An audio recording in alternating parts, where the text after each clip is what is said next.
This video will help secure your WordPress site by moving your config file away from its normal location where the bad people would look to mess with it. You see, your wp-config.php file contains some important settings that, if it falls into the wrong hands, can destroy your WordPress site. Now, since this involves a key file in the workings of your WordPress site, you need to first do a full backup of both your files and database just to be on the safe side. Now, as a second precaution, you might want to keep your server's control panel like cPanel or Plusk or whatever, or your FTP client open when testing your site after this adjustment, just in case, so if something goes wrong, you can put that file back in its original place. Okay, now that the public safety announcement is over, let's do this. Now, first off, I want to demonstrate that the site is working and that I have nothing up my sleeves.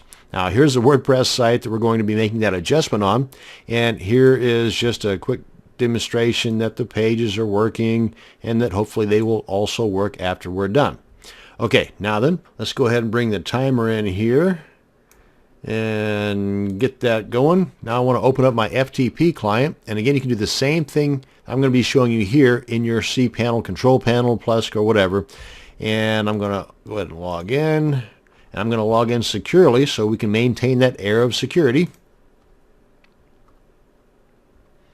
Now then, I'm going to navigate to the root directory of our WordPress installation. That's in the public_HTML file, at least ways for me. Oh, and by the by, this only works if you're not using a multiple site or the multi-site setup for your WordPress. So long as you have this in a single site setup and it's not in a subdomain, I know, I should have mentioned that earlier, huh?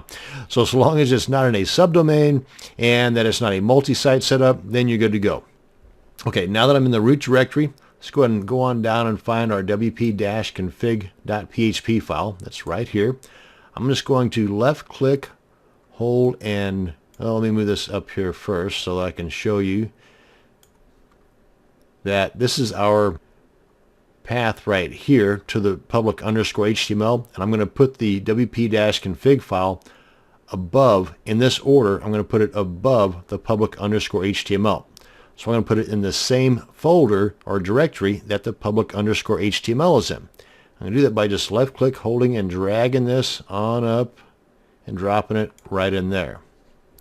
Now you see, it's no longer here.